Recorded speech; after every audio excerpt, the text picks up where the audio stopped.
në Malishev, ku sot në orët e mëngjesit policia ka njoftuar se ka arrestuar Dorasin, i cili është gjendur i plagosur dhe gjithashtu janë publikuar detaje gjatë ditës së sotme ku është vërtetuar dhe është konfirmuar nga gjykata që Dorasi në këtë rast ka qenë i dënuar në prill të këtij viti për kanosje dhe dhunë në familje, megjithatë për mënyrën se si është trajtuar deri më tani ky rast nga sistemi i drejtësisë. Të gjitha këto do t'i diskutojmë këtu në studio me avokatën Femije Gashi Bityshi. Atëherë avokate, mirë mbrëma dhe mirë se ke ardhur. Mirë se u gjej Donika, shfrytëzoj rastin përmes televizionit juaj të shpreh ngushëllime të thella familjes të cilët i kanë humbur 2 djemt, të cili moment ka shqetësuar gjithë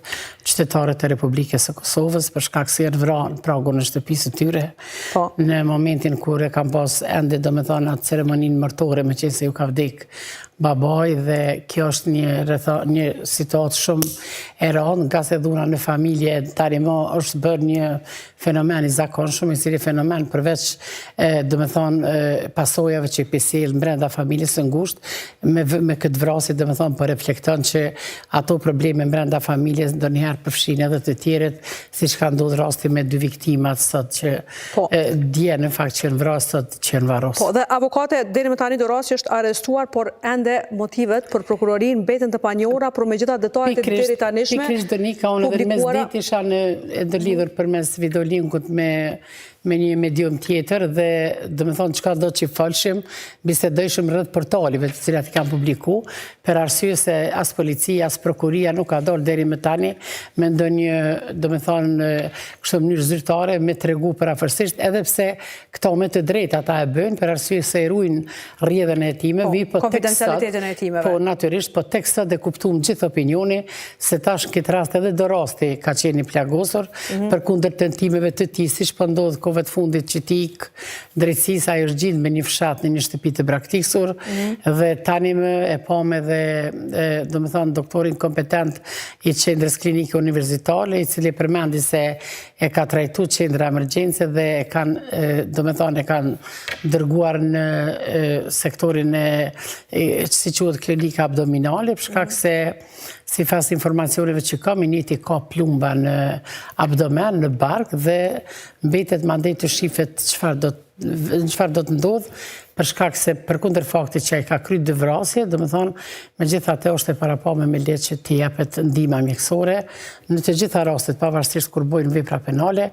Mirëpo në këtë rast pasoja e madhe është pasoja në familjen ku i kanë humbur 2 djemt, që është një tragjedi shumë e madhe, për shkak se në këtë rast domethënë ata janë shumë humbës natyrisht, por në përgjithësi këto raporte ndërfamiljare kur vijnë deri në këtë pikë sa që domethënë përfundojnë me vrasje domethënë janë gjithë humbës për arsye se dhe kush është i dështuari më i madh në këtë rast? A është shteti edhe sistemi i drejtësisë, duke parë edhe detaje që duke që përsëriten gjatë gjithë kohës, sepse po shohim recidivizëm, apo jo avokate? Po shohim persona të cilët po shndrohen në vrasës, janë recidivistë. Shteti në kupton institucionet prej tash këto raste që kemi policinë, prokurorinë, zyra për mbrojtjen e viktimave, të dhunës në familje, cila zyrë drejt për drejt i raporton kryeprokurorit të shtetit, gjykatat, mandje edhe gjykatat e kanë shkallshmërinë. Edhe pikërisht më ndinjoj sot debati që kishim në një medium tjetër, kur çohet një gazetare dhe merr e përsin edhe flet për gjykatën. Për arsye se unë jam çdo ditë në gjykat, i priki problemet, e di si veprojnë ata, dhe meqense ky i pandehuri në këtë rast Astrid Isufja kishte pasur precedent penal për shkak se kishte kryer veprën penale dhunë në familje, i njëjti kishte pranuar fajsinë, dhe për veprën penale dhunë në familje dëshkueshmëria momentare sipas kodit penal mund të them se është shumë e ulët, për shkak se dënimi parashihet për dhunë familje 3 muaj deri në 3 vjet, domethënë nuk është ndonjë dënim ku me ditë sa i lartë. Dhe avokate për shembull nëse i analizojmë për informacion garanci ligjvënësi përkundër rasteve të tjera kur veprat penale parashihen deri në 3 vjet, mund të domethënë me procedurën e ndërmjetësimit palët të zgjedhin vetë të dhuna familje duke kuptuar seriozitetin edhe pasojat që pe sjell kjo dhunë, përkundër faktit që parashihet 3 vjet nuk ka mundësi që ajo të zgjidhet përmes ndërmjetësimit. A kemi parë avokate deri më tani përvojën informën tuaj që një person është dënuar me 3 vjet burgim për dhunë në familje, viteve të fundit? Jo, nuk me muj po, edhe një praktik e ka bërë gjykata të rastet që kam pason, që përkundër faktit që kur t'janë veprat penale në këtë peshë, që kur prashjet dënimi deri në 3 vjet zakonisht të pandeurin mbrohen në procedurë të rregullt, të rastet e dhunës familje, do me thonë, po e arrestojnë, po zhvillohet e ti me mandet gjykata pavarësisht a është 3 muaj, a 5 muaj, a është 6 muaj, po ja japin do me thonë dënimin me burg efektiv, nga se dihet është rregull e mbrojtur edhe me konventa ndërkombëtare që çdo person konsiderohet i pafajshëm derisa aktgjykimi të marrë formën e prej. Përkundër kësaj, unë do me thonë ku kum pas raste, edhe një dallim ta bëj për opinionin, për shkak se poshtë në debat unë gatru shumë ka nevojë. Dhuna në familje është vepër e veçantë e parapome me kodin penal të Kosovës, ku natyrisht, do me thonë, ex officio zyrtarisht e ndjek shtetit, do me thonë, në moment kur ti e paraqet, mandej shkon e izigjiri si shkon polici, prokuri, deri në gjykat. Në anën tjetër e kim edhe ligjin për parandalimin e dhunës në familje, ku aty parashe masat, nëse ju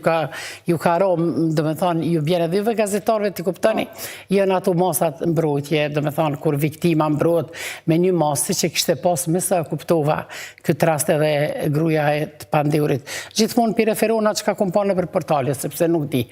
Dhe aty janë dispozitat ligjore është, kur pala e mbrojtur,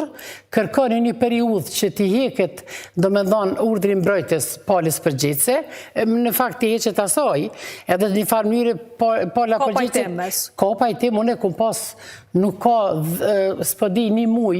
nuk ka që pala ka kërku vetë, për kundër faktit që ka pas urdhrin mbrojtës, ka vepru shumë mirë gjykata, edhe ka orë në një pik, kur kanë ndërhy familjet, edhe me qëllim të fëmijëve, si që vepru zakonisht, sidomos, gjykata dhe prokuroria duhet ta shqyrtojnë nëse pala është e shantazhuar, është në kërcim dhe këtë po e kërkon pajtimin për shkak të kërcimeve të cilat është shënështuar. A vlerësohet sakt çështja e rrezikshmërisë? Po të shumë të trajtojmë rasin si duhet. Nga toni, nga gjuha të shprehurit. Edhe po të kuptoj plotësisht, pa që jo bedhon, për shkak se ky rast ka prek çdo familje kosovare dhe besoj bashkëshqiptare, për mu vra, do me thonë, problemi dhunës familje me kriju dhe pasoj edhe 2 vram. Mirë po problemi është që edhe sot një psikolog shumë mirë ngriti këtë çështje që te personat të cilët janë përgjegjës për krijimin e dhunës familje, të bëhet një ekzaminim psikologjik apo në psikiatrik, pse po ndosë me të vërtet personi cili ushtron dhunë ndaj antarit familjes, do me thonë, aja del që diçka nuk në regull, për shkak se nëse na dhe në familje të gjithë, nuk dhjemi të sigur prej njerësërve më dashur. Ka pasur një plan, apo ju nga nga Ministrisë së Drejtësisë që të dënuarit e dhunës në familje të nështruan edhe trajtimit psikiatrik, apo jo, trajtimit për të rehabilituar nga dhuna ushtuar, nëse nuk gaboj. Nuk di ndo një rast, i cili, do me thonë, vetëm nëse është dyshu se ka ndo një çrregullim psiqik apo diçka, për shkak se Instituti Psikiatrisë Forenzike Donika nuk ka kapacitet, nuk ka, do me thonë, për t'i mbulu edhe rastet e vrasjeve. Ma dje kur qovë prokuria, qovë avokatet kërkoj që krysit e vepra penale të vrasjes të dërgohen në Institutin e Psikiatrisë Forenzike, ndodhin shumë prolongime për arsye se nuk ka kapacitet, nuk ka vend ku milion. Ma dje kemi pas raste për vepra të ndryshme që kanë kry vepra penale, për shkak se unë jam penaliste dhe këto e kërkoj shpesher, sepse shoh disa sjellje jo të rregullta të klientat të cilët shpesher dhe i mbrojmë. Mirë po, për shembull, psikiatri i këtij institutit, për shkak të pamundësisë për me çuar në institut atje, do me thonë e ka bo një farë vëzhgimi, një farë vërtimi, një farë analizimi, një farë ekzaminimi, për me orë të një mendim në fund duke i shku personit edhe në qendrat e paraburgimit. Do me thonë njën disa pamundësi teknike në këtë drejtim, për t'i mbulu aq ma tepër që kemë shumë rastet të dhunës familje për fatin e keq. Te ky rast, tani e shohim që viktima në dënimin që e ka marrë dorasi në prill të këtij viti, ishte përballur pa bashkëshortja e tij ishte përballur me dhunë fizike, ishte rarë me kablo, kishte paralajmëruar gjykatën dhe policinë që i dyshuari ka armë, po e kërson familjen e saj dhe në fund ka pasur një dënim me 5 muaj, ka pasur gjop dhe në fund gjykata apeli shkon e ul këtë dënim në 3 muaj burgim. Po e sqaroj, sepse sot duke që kuptova, do më thonë, kur e sqarova në atë mediumin, dola sigurisht jam mbrojtësia gjyqësore, nuk jam mbrojtësia gjyqësore. kryesor. Unë si avokate dhe ne avokatet në përgjithësi, na jena një pol në procedurë, do me thonë, për të atë peshurën e drejtësisë për të vënë në vend. Ky person, me sa lexova, ky kishte pranu veprën penale, dhunës familje që ka shkaktu, edhe nga ajo që lexova në portale, vetë bashkëshorti i tij e kishte pranu fajsin. Për shkak se personi zakonisht kur e pranon fajsin, merr benefite prej institutit pranimit të fajsisë, do me thonë merr më pak dënim, eventualisht do herë mbrojtja apo i pandehuri pretendojnë që ta marrin minimumin e dënimit, siç e ka marrë ky person, sepse gjykatat për kujdeset që është arritur qëllimi i dënimit. Do me thonë, gjykata e shkollës pare ka denu 5 vite, edhe në momenti kër ja ka pranu fajsin, e ka pyet të dëmtuarën, sepse nëse e dëmtuara, apo përfaqësuesja e dëmtuarës, nuk pajtohen me pranimin e fajsis, atëherë dhe gjykata nuk ja pranon fajsin. Gjithmonë mirët mendimi prokurorit, natyrisht i mbrojtje dëmtuar.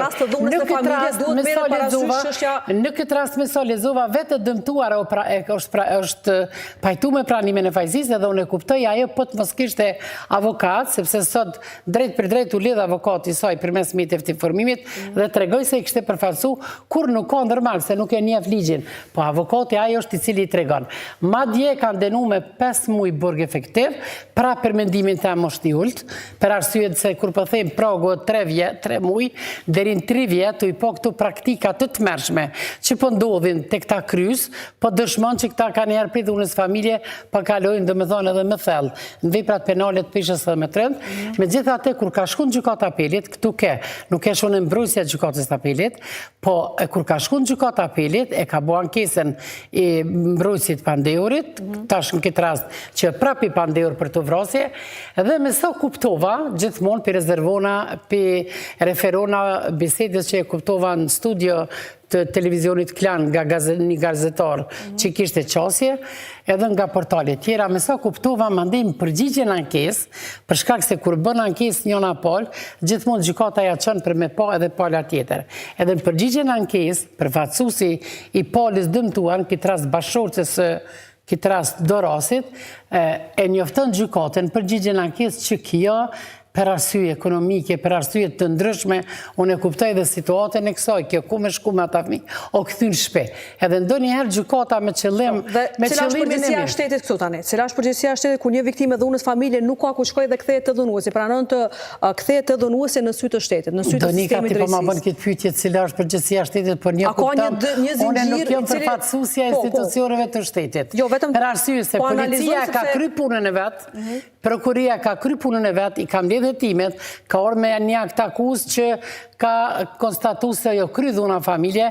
ky e ka pranu dhunën familje, dhe me thonë ju ka vërtetu pretendimet e prokurisë edhe ka qenë, dhe me thonë bindja lirë e gjyqtarëve që të njëjtin të adenojnë për arsye sa është kjo natyra e të pandehurve që bojnë, ata e pranojnë fajsine, shprejnë keqardhje, e thojnë nuk ndodhë kur moe, ajo me qartë, ma dhe gjykata apelit... Por që gjykata, po besoj që je pajtimit që gjykata duhet të dëshmoj që është arritur qëllimi dënimit, apo jo? Ose që të paktën i dënuari është rehabilituar? Nuk po duhet tash me përmend prapa atë rast, me qenë se kam qenë unë pol në procedurë në atë rast, mirë po në kam një rast që për kundër faktit që e ka pranu i njëjti e fajsin, të rasti që është vratë Gjulieta Ukella, me qenë se unë kam qenë avokate e familjes së të ndjerës, e ka pranu fajsin, edhe gjykata e PS e ka denu me burt përjetshëm, edhe gjykata apelit për kundër faktit që ka pranu fajsin, si dhe thonë lehtësuese nuk ja ka dhënë atë privilegjin ku parashihet dënimi 10-25 vite, edhe pse me sa kam informata tani më ajo ka shku në instancën më të lartë në gjykatën supreme të Kosovës. Prandaj, nëse e pranon, do me thonë është vlerësimi i gjykatës, a do t'ja pranoj apo nuk do t'ja pranoj. Për shkak se edhe gjykata dhe gjithë janë ndjeni, sepse pranimi fajsisë bëhet për të përfituar nga dënimi. Edhe mandej kjo situatë e papritur, po është edhe një farë presione, nëse mu i me thonë, edhe mbi gjykata që këto raste, do me thonë, t'ja shpresojnë dënimet. Po, dhe me gjithat nuk po shkojmë ashpërsim dënimeve, sepse disa e në këtu në studia kemi diskutuar këtë çështje, apo jo, pikërisht, persona recidivistë të cilët i kthejnë dhunës familje, i kthejnë... Donika, sa i përket veprave penalit vrasjes, unë jam që 19 vjet në sistemin e drejtësisë si avokate dhe edhen të unë jam penaliste, është ashpërsu shumë të dënimet të rastet e vrasjes. Për shkak se kur ka hyrë në fuqi dënimi i burgut përjetshëm, vitin 2013, e ka rrit, e ka ngre edhe këto vrasje që si quhen vrasje të rëndëmta, vrasje në gjendje të afektit mendore të tjerë, e ka rrit, do me thonë, edhe vitet e këtyne. Unë e kom rast që me 2 plumba e ka vrarë dhe është dënuar një dënim kapital, jo të përjetshëm, po kapital. Dhe aktualisht? Në krahasim me praktika që kena pas deri në vitin 2013. Prandaj unë as nuk jam avokatja gjyqësorit, as nuk, po unë e di çka ndodh aty, për shkak se kur e pranon pala, kur thot pala adaptume, unë po e lejoj, atëherë edhe kur e ka kuptuar gjykata, gjithmonë e kam me sa kom marrë vesh prej mjeteve të informimit se kjo zonja u këthy në shpe, edhe unë kuptoj situatën e kësaj që u këthy, për shkak se shpesher vashmëria ekonomike, financiare, e shumë rrethana, sidomos fëmijët janë ata, do me thonë, që gratë i gjunizojnë, ju vetëm në Kosovë, po, do me thonë, në gjithë botën, nana gjunizohet për me pas fëmija nanën afer, ka njerë duke përbishëm gjëna, që ta ketë edhe babër dhe jasi ka përsi. Me gjithat në aspektin profesional, avokate, kur një rast e tillë ndodh, tani a do duhet të kishim shkarkime apo dikush të shkonte me përgjithësi? Për shkarkime është Këshilli Gjyqësor i Kosovës, kompetent, sigurisht kjo është një precedent i cili i bën ata që të analizojnë pak ma ndryshe, sepse janë ato politika ndryshkimore që ata ullen, bisedojnë edhe i vendosin, po problemi është që ata njerëz kanë shku më, edhe kjo po dëshmon që përkundër fakut po kem kanë herë ndonjë ranje të këtyne tragedive, sepse edhe këta 2 të ndjerët, vllazën që kanë jenë vrarë dhe në varrosat, edhe këta janë një farë mënyrë indirekte viktimat të një problemi ndërfamiljar, edhe pse po shprej rezervë se ne nuk e dim si është zhvillu ngjarja, për shkak se tekstat e kuptum që është i plagosur edhe i pandehur, po vetë fakti që ky ka shku i armatosur edhe ka shku në shtëpinë e tyre, ndërsa lidhur me atë pretendimin, me sa dëgjova ka pas të veshur antiplumb, këta nuk e di se policia s'ka dalë me një konfirmim zyrtar. Dhe nëse ka qenë kjo, atëherë ju bie një përgjegjësi shumë e madhe policisë që tetohet, do me thonë, ka kartë antiplumbi, për shkak se ajo pjesë antiplumbit janë personat kompetent para por me leçku, dhe nëse ka pas antiplumbin, sepse unë kam të kalu me policia dhe unë ka ra që edhe ta përdori antiplumin, pikrisht antiplumi është që e mbron këtë pjesën, do me thonë, prej të rakalit që qumë edhe abdomini. Nuk di pse ka ndodhë, po kje nuk e arsyeton, do me thonë, që dëvriten dy... Me gjatë faktit që Dorasi kishte armë edhe kishin armët të tjere, tani të shkatë pikrisht edhe të armët edhe njëherë, këmë thonë studio këtu donikat e jo, për shkak se pavarësisht që na jena mbrojtës në sy të tjerëve,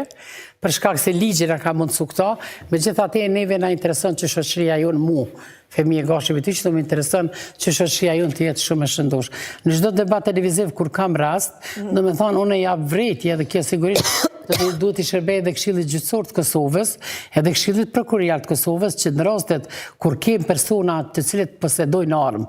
ata mos të kalojnë ashtu aq lehtë pa një thirr kom, si është shpreha popullore, vetëm me gjobë. Për arsye se nëse është vetëm me gjoba, 500 euro 1000, atëherë po shkoj, po e marr edhe unë, po e një farë sigurie. Kalojnë me gjoba? Kryesisht përveç të rastet kur me ato armë kanë kryer veprën penale të tentativvrasjes ose të vrasjes, marrin edhe dënime plus, domethënë. Mirë, po kryesisht shumë isha në thiri në avokatit jemi edhe kujdestar, në therasin, do me thonë si pas rënditjes, edhe unë e pota një rast armbajtje, shkova zyrtarisht, ishte një djallë, le keni për shtypjet mirë, jëmë pendu edhe qante edhe e kishlon procedur të lirë e prokurori, edhe tash, unë e vetë një pytje e bona vetit tash, këjri, njëherë i lihet, hajtë vazhdojnë procedur, nesër i linë dëshira që të marrë edhe ma shumë armë, edhe pse praktike gjyqësor kena për fatin e keq që jenë kry vrasje edhe me armë të cilet kanë qenë me leje, do me thonë nga autoritetet, ma dje, unë kam qenë përfaqësuese e familjes dëmtume në atë rast, edhe kam kërku në fjallin përfundimtare, do me thonë e ku pëtërcu që një pjesë e përgjithësisë tash i bije këtu edhe policisë ose Ministrisë Punëve të Brendshme, cila e ka atë hierarkinë e lëshimit me leje të armë. Për shkak se për fatin e keq, po duket hapta se Kosova është, do me thonë qytetarët e Kosovës janë shumë të armatosur edhe këtu ndihmë pasigurit gjithë. Po, dhe avokate pasi që jemi krejt në fond, si ishe përfacimin e rasteve dhunës familjes? Duke nis nga rasti i hetimeve nga policia, përfacimi tyre përmes aktakuzave, ka shumë ricilësim të veprave, si shkojnë Shiko Donika, unë e kuptoj të vendimi gjykatave, pastaj është edhe përfacimi aktakuzës. E kuptoj shqetësimin e gjithve. Edhe vazhdimisht sa herë kemi pas debate, unë kam qenë ftuar në shumë vende. Zakonisht i gjetat me lehtësi ju drejtohen policisë, prokurisë, gjykatës, e kanë mas lehtë. Mirë po, ata janë të mobilizuar. Nuk mund të them Kam përvojën e dur për trajtuar rastet e dhunës së familje, për të intervistuar viktimat. Madje është një farë ushtrimi i presionit publik, nëse më me thonë. Se sa çfarë do që tjetë dhuna, qoftë një natyre shumë të lehtë, ata pri frigës që po ndodhin këtu e marrin me mjaft seriositet. Po flasë në rastet ku kam qenë unë, do me thonë jenë sektoret e veçanta në polici, jenë persona trajnum këtë drejtem, madje jenë sektori i caktuar edhe në prokuri, do me thonë, madje edhe gjyqtarët edhe me kujdestari edhe me këtë, mirë po një fatkeqësi është se nuk mundet institucioni shtetëror ku në gjithë botën që ka edhe tiruj njerëzit në përshpia. Kush ka mujtë e imaginoj shambull se një person i armatosur shkon edhe ndudh kjo. Kështu që nuk është për t'ja hek barë në atyre. Ka mundur të parandalojnë të punojnë në parandalimin. Rasteve nëse shohin që ka një person që është gjithë kohës recidivist, apo jo, tani duhet jenë më të kujdesshme. Natyrisht, ndër karakteristikat personale kur matet dënimi të rrethonat lehtësuese dhe rrethonat rënduese, zakonisht, do me thonë karakteristikat personale janë tepër me rëndësi, edhe pse te ne i kalojnë ma lehtë, mirë po tani më jenë sistem të futura krejt, fal për krajës amerikane që i ka dhënë në këto institucione në në prokurinë në gjykat, për arsye se evidencat janë në 3 institucione dhe analizohen. Por jo, për shembull, siç më ka interesuar praktikat në shtetet evropiane, kur në shtetet evropiane 3 ditë para se të matet dënimi, dhe me thonë atave që marrin informatat ma heret, gjatë fazës të hetimit, 3 ditë e intervistojnë prokurori, e interviston të pandehurin, lidhur me karakteristikat personale, prej kur ka linë, si ka qenë fëminia ti, edhe me tutje. E këtu të na pak shkon si ma shpejt ajo, kjo lenë për të dëshiruar, por me gjithate, thash nuk mundet askush shkoj çdo kohë në shtëpi edhe t'ja kontrolloj mendjen tjetrit. Atëherë avokatët falenderoj shumë që ishe sot. Mos u kuptoni se jam mbrojtës e institucione, por unë po e tregoj si funksionon kjo, për ndryshë është për keqardhje kjo situatë, edhe uroj që duhet ishte alarm, apo jo për institucionet e drejtësisë? Alarm shumë i madh. Për shkak se dhuna në familje, tani më dul jashtë familjes, edhe la pasoja edhe në familjen tjetër. Atëherë avokate, faleminderit shumë. As pak. Dhe me këtë intervistë tani e përfundojmë këtë edicion, këtu kanë qenë gjitha informacionet që kishim përgatitur për këto